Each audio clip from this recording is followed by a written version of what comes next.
What's going on, solid steppers and tech to titans? We have one of our coaching clients here, Courtney. He is a beast all day long, man. SEAL system animal. So we're going to talk tonight about his experience with the coaching with Tech to Titan, but also we want to get some background. Why is he in the industry, the positives, the negatives, the real life game? Because you know that's what we do on this channel. We bring you the truth, not the fake.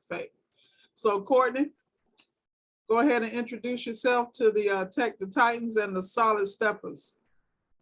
Sub Solid Steppers, Titans.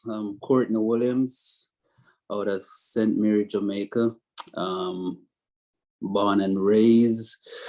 Came here, went to Massachusetts, where I attended Bay State School of Technology, did refrigeration.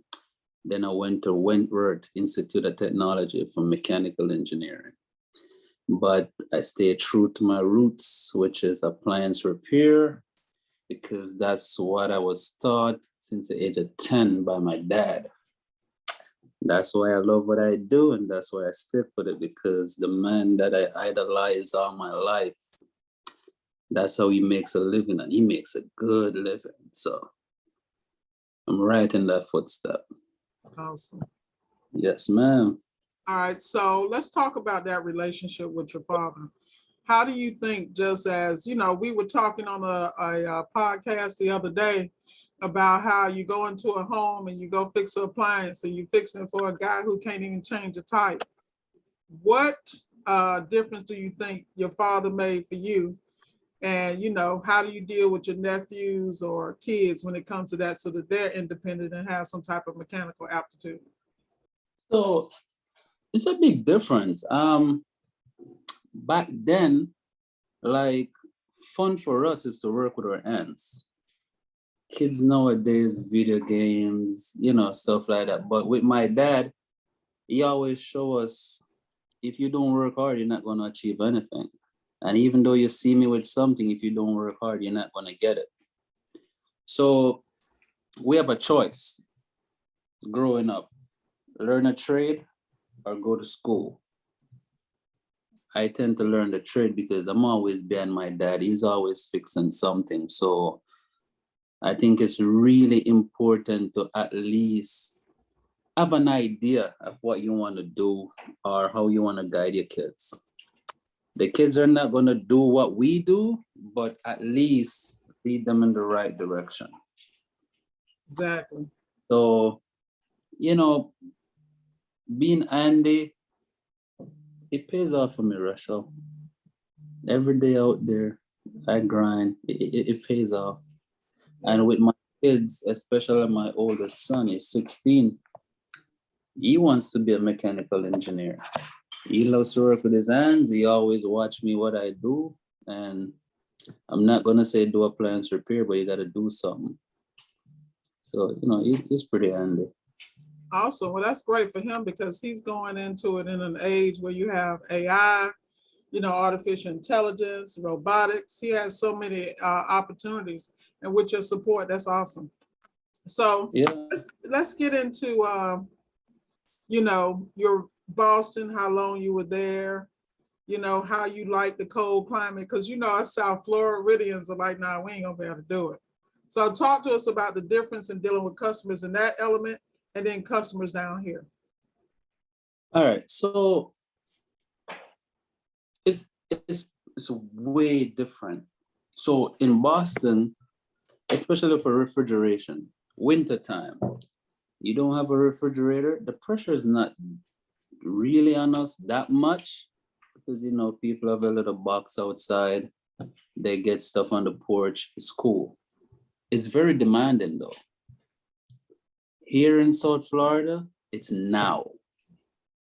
And if you don't have that go-getter mentality and stay tough and true to your game, you're gonna fall behind really fast because, you know, it's coming up, summertime coming up. It's going to be refrigerator every day. So the demand here, it's way higher. It's Boston customers are way easier to deal with, to be honest. It's just the type of clientele. And here, not only being good at the job, but your customer service skill gotta be up, the patience level gotta be here. You gotta stay calm at all times. Because if not, you're gonna drown real fast. So I'll stay working here. It's harder than in Boston. Got it. So let's talk about your training. You know, you are my go-to guy because you can do everything from high-end decor, Thermador, Bosch, Sub-Zero, LG, and Samsung that so many people are like mind boggled by. Let's talk about your background and how did you develop the skill set and the confidence to work on all refrigeration and seal systems? Where do you think that comes from? All right, so I kind of do things a little different from what a lot of techs do now. So I first started out doing only refrigerators because that's what my dad does. And since the age of 13, you could leave me to fix a refrigerator by myself. So when I came here to America, I realized in Massachusetts, you have one company that just does high-end stuff and the rest doesn't mess with it. So I watch the market and I'm like, okay, well, if I want to be good and if I want to make money, I got to work on some high-end stuff. Sub-Zero, Bosch, Fisher and Paykel, stuff like that. So what I do, I used to float around from job to job. I never stay at one place more than 2 years. So I come to this company, it's like a learning process. They focus on Sub-Zeros, Wolf. I was there, Yale Appliance, I was there. I soak it all in. Then when I get to another level now, where I feel like I need more, then I venture out again. So earlier in my career, I float around to these companies where I know I can get the most out of. And it set me up for where I'm at today. After that, I start my own business for a while, then I went to LG. That's where the big boy comes in. I work at LG, I work my way up to a mentor where I'm training the new hires, which I think LG, to be honest, changed my life for who I am now, like mentally, patience, and how to train another tech, how to, not on the business front, but on the technical side of it, like how to really get down deep and dirty into these diagnostics. I can do it in my sleep, but I would say thanks to LG, because with LG, it's an ongoing thing. Training, but it's a lot of work. It's hard work, but you just gotta stay true to it. And that's what I do. So don't be scared to take on trainings. I'll say, especially with the suppliers, any training they have, I always jump on it. It doesn't matter what it is. Jump on it, training. And once you get to a comfort zone where you feel like you're experienced enough, then I'll say, you could venture out, focus. If you want to specialize in one line, or if you want to do a full line, I'll say choose your strength, focus on it, and push it. So that's what I do. All right, so let's talk about your relationships with the suppliers now. We were talking and you were going to Thermador training this week and Samsung training last week. Is it let's talk about how you became like a service provider for them and the advantage of being a service provider, whether they send you referrals for customers out of warranty, like how does that work? And how do you, run your business, your regular COD plus all this extra? So let's just start talking about your service provider relationships. who you're a service provider for and the benefits of that. Okay, so I am a service provider right now for Samsung, Decor. I do some Sears, Shorian, and one of my biggest one, Alliance Laundry, which is Speed Queen. I do a lot of commercial laundry equipments. The key to that is when you become an authorized servicer, you're up to date with all the trainings that's going on. And what a lot of people doesn't understand, they're gonna say, okay, oh, it's just warranty work. No, it's bigger than just warranty work because constant training they provide you, and not only doing warranty work, but you get the most COD calls when you're an authorized servicer because they go directly to that company website. They look at your ratings and they pick from that list. So once you become certified with any manufacturer, once you keep up a good work record, you get the job done, the turnover has to be very fast. You can't sit on those calls. So once your turnover is good, they always want to keep you in the loop. And if you're like a top 5, top 10 service company, they keep you very busy. And every week it's a training. Every week, whether it's virtual or in person, there is a training. So I would advise anyone who want to become factory authorized, don't look at it as just warranty work. It doesn't pay a lot. Do it. It's very beneficial.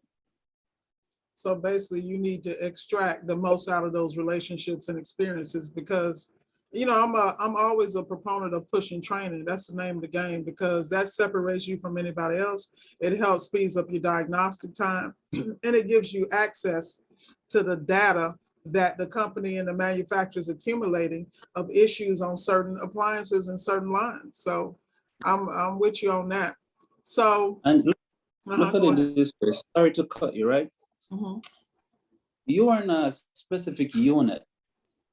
Okay, we're small business owners. We try to cut costs instead of create costs. We can't go and pay for tech support.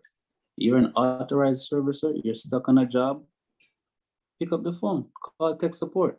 You're not supposed to be in a customer house for more than 20 minutes trying to figure out what to do. That part. I'm That so part. yeah, there's a lot of good benefits from it. And one thing to doing warranty work and working for all these manufacturers, you have to be true to your customers. You have to let the manufacturers know you can send me the jobs and I can schedule because a lot of them schedule the call for you and you have to show up the time and date when they set it for you. So if you're working for all these manufacturers and everybody is scheduling your calls, you're going to be in problems because it's going to be a schedule conflict. So monitoring the scheduling and just communicating with the customers, that's how you can fit all of these then. But we as servicers, we need these manufacturers and they need us because we're on the front line for them. Exactly. And what we got to understand, a lot of these manufacturers doesn't have their own techs. So you out here, you're doing good jobs for them. They're gonna keep you active, keep you up to date. I was approached to be a brand ambassador, but I can't. I can't take on that one because I have so much doing and trying to grow. So I don't want to limit myself. And that's what you have to do. You have to know where you want to stay at or where you want to go. And right now, I'm done with down here. I'm going up. Awesome. So let's talk about your transition from tech to business. Let's talk about the trials and tribulations, and then we'll get to when you met the wonderful Miss Ward. And when the sun shine, the clouds parted in the sky. Yeah. So let me tell you.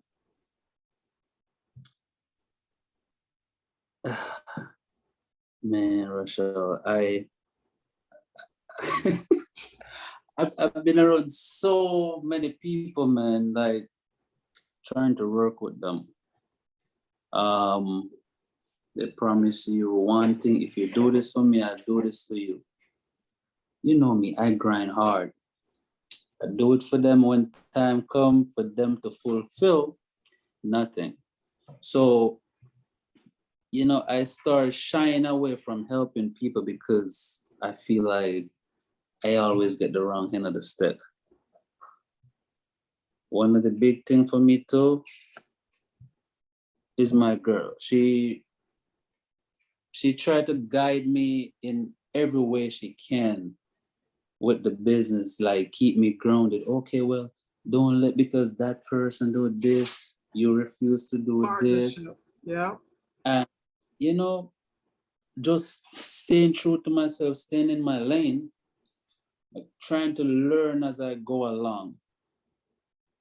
The big thing for me, I saw you at Marcone in West Palm. I watched you were on the phone. You wasn't even paying me no mind, but it was just all like boss move. I'm like, okay, cool. Then I saw you in Compass, and then I approached you. We talk, we networked a little bit, and then you start showing me key stuff. Hey, let me tell you, 3 weeks was a major turnaround for me. Like how to balance the business, how to get the business credit, how to set the website, how to choose the zip codes, how to get the type of warranty providers, the ones that you want to stick with, the ones that you want to leave. Major turnaround. I see a lot of profit. So I have to say thanks to you big time, because if I didn't meet you, man, I feel like I'll be still floating around out there trying to find my way. And with you, it's been so easy. And the biggest thing for me, the reason why I grind every day, it doesn't matter what I'm facing, my kids. There you go. I hold this to them. When I see my son say, hey, Daddy, I'm proud of you, man. I want to do what you do. You know how that made me feel? That's awesome. Man. That's awesome. So another thing that I learned from you, to Rush, time management with looking at your route every day. I used to look at my route every day, all the parts. Sometimes I look at it and I'm like, okay, you know what? It's just a noise issue. I don't need this, I don't need that. So you know what I did? I started carrying more parts than what I actually need. If I have a part to fix it, I fix it. The next morning, I'm back at the supply house. I used to sit at the supply house 9:30, 10 o'clock in the morning. You teach me how to get rid of it, start managing the time better, use my resources around me. And everything is just coming into play. Like, I actually feel like a business owner and not a technician no more. The technical part of it, I can smoke that easy. But the business and what you taught me in the short space of time, hey, let me tell you, man. Anybody out here listening to this podcast, hit my girl Rushel up if you want to get straight with the business, She have the know-how, but she's a straight shooter. No, don't go around no corners. Just come direct, say it for what it is, and she'll work with you. Because before I met you, I promised myself, hey, it's just me. I ain't trying to work with nobody. Russia, I can do 6, 7 seal system a day, easy, breeze. I know. I And I know. used to do that for people. And right before, all right, let me give you a short scenario. I used to work for this guy every day, 5 seal systems for him, easy. He was going on vacation for 2 weeks. He has a lot of work to do. You know what he tell me? Hey, I'm going on vacation for 2 weeks. I'm going to shut the business down. So I said, okay, so just give me the jobs and I do them until you come back. He said, nah, you're on your own until I come back. So that right there give me an eye opener. Like, okay, you're using your talent for somebody else who's going to treat you like that. That has to stop here. And up to today, he's blowing up my phone every day and need help. I tell him, you got to go see his congressman for help because I can't help him. There you go. There you go. There you I'm go. done with it. But appliance repair, that's me, man. I think I was born for this. Even though I went to school for mechanical engineering, I still find my way back here. Because this is what I love. This is what I'm passionate about. Yeah, well, And you know, we have a reciprocating relationship. I mean, you help me, you help coach me through my sales systems. I stay with you on those because I need to be at that level, particularly if I'm going to coach and train. Also, you know, when people come down for the sales system ride along, you're the guy they're going to ride with because you're the guy that has all night and day sales systems. So people get their hands on. The other thing, though, is that I love the integrity of who you are as a man. You know, being a female in this business, I always have people trying me, people, you know, that have a problem dealing with a woman or taking orders, and it's all BS. You know, like I tell my guys all the time, I said, look, I'm a straight shooter. If I get a little loud or I'm coming rough, you got to understand, I'm focusing on the end game. I'm not trying to hurt your feelings. I'm trying to get to the bag and to make sure that you have all the tools to be successful. Like you notice when you work with me, I want to make sure you got the parts, that everything that you're good, that the customer treated you fine. And if anytime you've ever worked with me, 99% of the jobs are in high-end, clean areas, nice customers, no drama. And I do that because I want to make sure that my subcontractors that work with me are in comfortable environments. I'm not going to have anybody go in an environment that they're not going to be comfortable in. So they know not only are they going to get paid top dollar, they're also going to be in an environment that is accommodating of the skill set that they bring to the table. You know, so Courtney, I want to talk about as a technician, if they're starting out in the field and they want to get into seal systems, what is the best way for them to learn?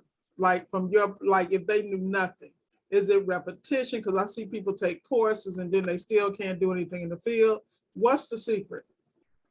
it's repetition and how much you want it.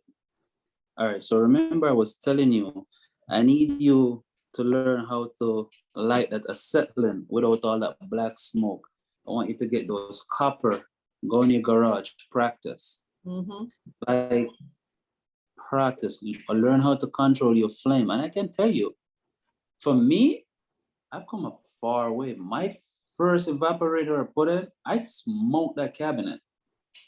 My torches were too high. It's a good thing I was working with my dad. He covered a little damage, but after that, I didn't get to do no more until I start controlling my torches. Exactly. It's repetition.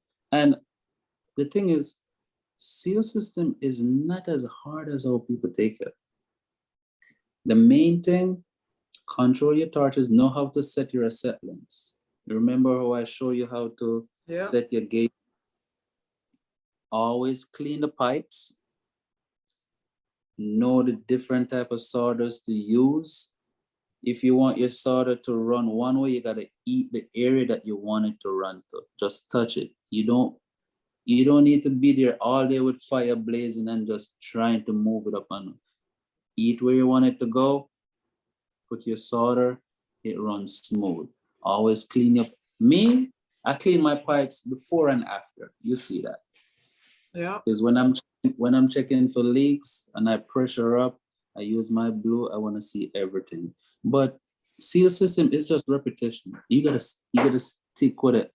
If you're gonna do refrigeration, you cannot be all over the place. You have to stick with it, and you have, before even getting to seal system, you have to know when to tap the system, because that's the last thing we do. Exactly. The last thing. So just have a basic knowledge of how refrigeration works, and then get to the seal system after. But for the new guys who are coming in the field, if you go to a trade school, about 5-6 months, you're not going to get everything. So don't leave there feeling like that's it. Because a lot of the teachers like, oh yeah, when we're done with you at this trade school, you're going to be good. You can do any seal system. Sounds good until you go out there in the first one. Practice. Big thing, the torches. Your torches is everything. That torch and that sword in your hand, that's everything. If you can't control your flame, you're gonna be there all day. Especially when you're gonna go copper to silver. You don't have your right solder, you're gonna be there all day trying to braze that thing. Speaking from experience. So the thing is to, whenever you're ready, all right, if you want to try it out like a project, right? Whenever you have one of your new trainees, let's all get together, even on a Saturday, do some brazing. You know, I'm down to help you get these guys ready. So whenever you're ready, just let me know. We'll get it done. Definitely. So let's talk about R600, R134. I want you to talk about the difference between those two and when you work with those, because I know to you, you got it down, interchangeable. And then I want you to talk about, because people always complain about doing the GE monogram. There's so many guys that never want to do that because they feel like it's just the way it's built, it's too difficult. So let's just talk about some of those areas. Okay, so 134A is easy because you know you go in, you're just brazing everything there. R600 is preparation. You have to have your recovery bag because you're not going to use a recovery pump. You're going to pierce the system, it's going to go in a recovery bag, you dump it outside. You're not going to braze in an R600, you're going to use lock rings. So that's a different game right there. You have to learn the different size lock rings, the Loctite. You have to be very precise when cutting your pipes because you don't have much pipes to play with. So doing an R600 compared to a 134A, night and day. But it's the same procedure though. It's just that the freon is different, the pressure is different. And if you have like a scale, it's not going to be hard. You just look on the data plate. If it says 1 ounce, 2 ounce, that's what you're doing on your scale. When you're charging on our R600, you're not using the full gauge. You're just using one hose, your scale, and your little cylinder. 134A, you're using your gauge because you're checking high and low pressure. So there's a big difference. R600 though, it's tricky because a lot of time guys cut in the system and say it's a bad compressor when it's just a board. These R6, a lot of board issue. Your best friend on the R600 is your amp probe. You got to see how much amps that compressor is pulling. You got to check how much voltage is going to that compressor. So that's the difference. Board, the biggest issue on those R600 refrigerators, not the So is that compressor. mainly in LG, Samsung, or GE, or Whirlpool? Because they all have R600 now. You got the same problem, board problem. Man, It's more boards and compressor in the R600s. so why is it that so many guys do the R600 and they end up with leaks? Is it that they're not being precise with the cutting, or? Okay, not being precise with cutting. And then this is one other thing too. When you're using the lock rings with your leak tight, you can't use too much of it either. So you push it in a little bit, put your Loctite, then you start moving that lock ring around it so you get it all the way in. Once you lock those, you just let it sit there for like a good 5 minutes. That's how I do, because once you lock it, if you start moving everything around, that pipe is not set. And the biggest problem with lock rings, when you messed up, you messed up. Because then you have to change everything, because if you start cutting, your pipes are going to be short. And just pressure the system. Once you're done with everything, let it sit for a little bit.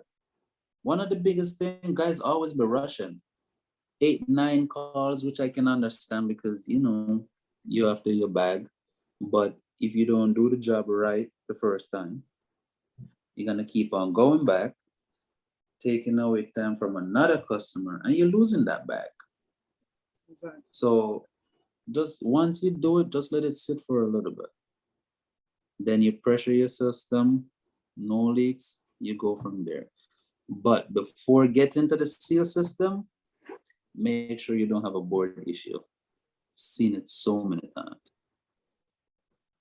R134, you know, that's like a 40-minute job if so much braze you go. GE monogram, what's the problem they're having with GEs? That thing is so, it's easy.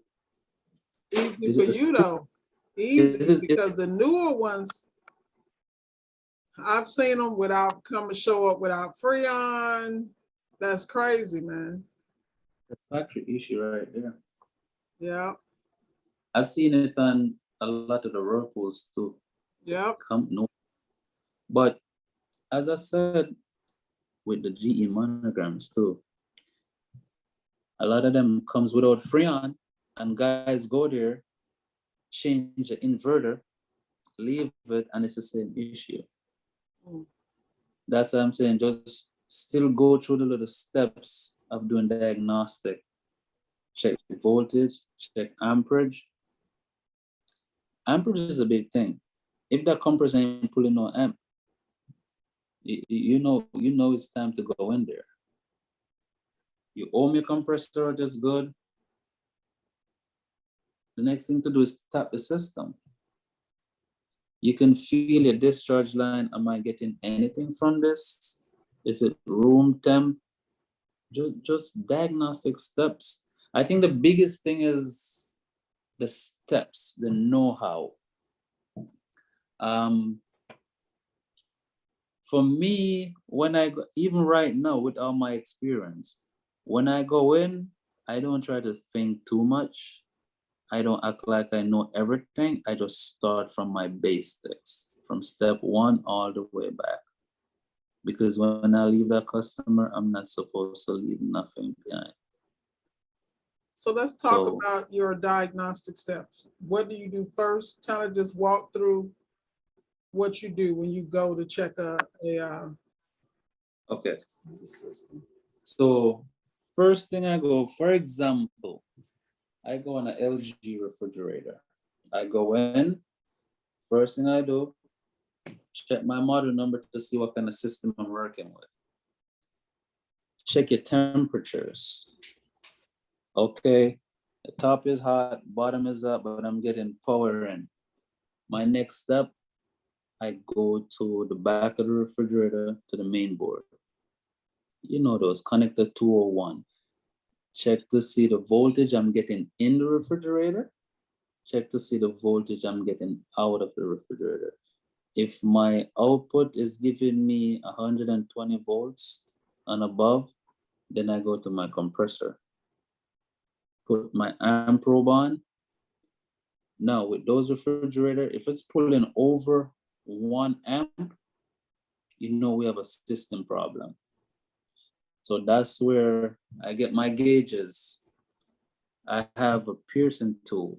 So I pierce both high side, low side, but when I pierce, I go from the filter dryer. So if my systems are equalized at like, give me like 40, 60, I know I have a compressor problem. If my low side is in a vacuum and my high side is a 150 and above, I know I have an evaporator leak. So see right there, your gauge right there. If you know how to read your gauge, you know how to read the system. Exactly. And you just go from there. Once you know it's an evaporator leak, you go there, recover your freon, clean up your pipes, cut it out, braze it in. Always pressure your system after a seal system. It doesn't matter how great you think you are. One pinhole could cost you a whole lot of time and money. Facts. So just pressure your system when you're done. Micron gauge is a big thing, which I'm not against. All right, so this is a thing now. They always say, get your system down to 500 microns, and it's a good system. But once you get that down to 500 microns, it's gonna go back up to like 1,000 or 1,200. If it goes over 1,200, you have moisture in your system still, or you have a leak. Me, yeah, I use a micron gauge, but I have a 2-stage vacuum pump.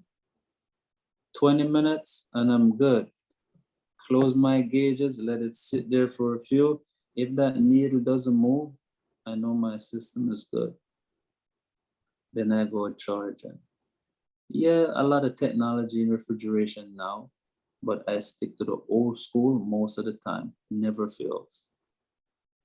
Exactly. Those are just my little steps, you know. Go in, do my diagnostic. Okay. And it's the same for the refrigerator, you know, refrigerator is refrigerator. Just start from the basics up and getting the right tools makes it so easy, because if you're going in with the wrong tools, it's just going to be like a chicken without a head. Exactly.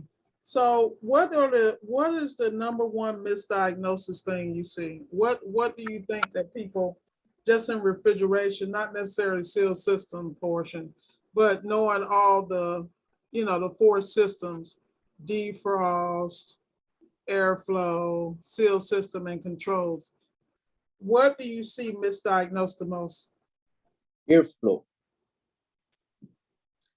All right. So, if you go, for example, like a French door refrigerator, a lot of these French door refrigerator, their return is behind that evaporator in the freezer.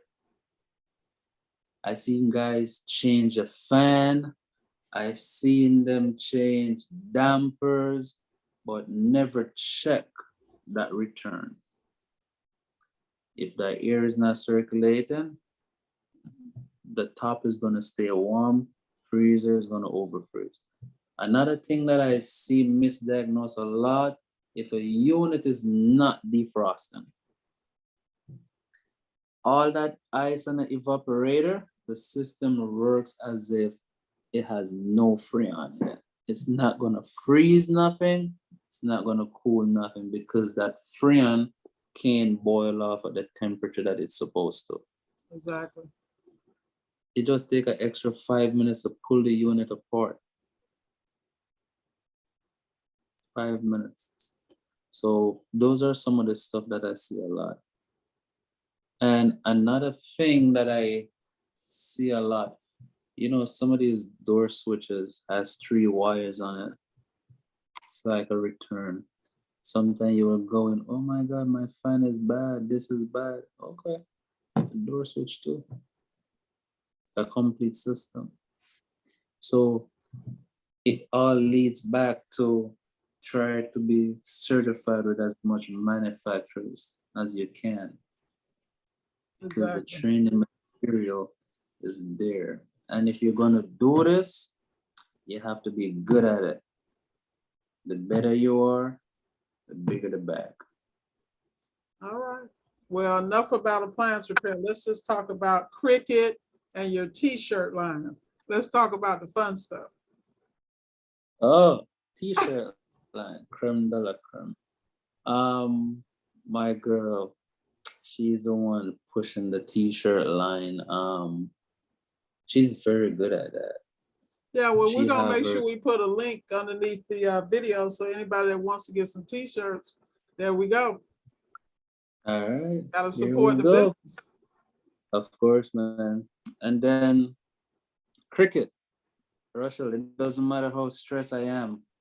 She can't get me in this house on a Sunday. I'm going to Cricket. That's my time. That's what out of everything I've been through the week, when I'm on the cricket field, everything is gone. That's that passion.